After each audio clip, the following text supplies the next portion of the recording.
It looks like the $1.2 trillion bipartisan infrastructure bill will finally get a vote in the House of Representatives this week. But what's actually in the bill? I'm going to break that down for you, including that alleged mileage tax that you guys are all worried about in just a second. But first, it's important to understand two things. One, this bill is not the so-called human infrastructure bill or the one that people say would expand the social safety net.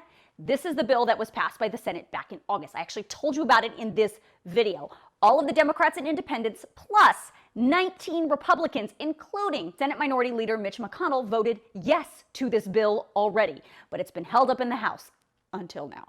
The House Speaker says she hopes to put this bill on the floor this week. So here are the facts of what's actually in it. It's more than 2,700 pages long. Total price tag, $1.2 trillion, including $550 billion in new federal spending over the next 5 years. It funds all kinds of traditional infrastructure projects across the country, like rebuilding roads and bridges, the power grid, upgrading and installing high-speed internet broadband throughout the country, improvements to the railways, cleaning up our national water pipes, improving public transit, airport infrastructure, and building electric vehicle infrastructure like charging stations, just to name a few. And for all of you guys concerned about that mileage tax, please understand there is a lot of misinformation out there about it. First, it's not even a tax. If you actually read the bill, you know it's a pilot program, and those who participate in it, if this bill passes, are all volunteers who will be reimbursed. There is also no dollar amount associated in this bill with how much each mile would cost.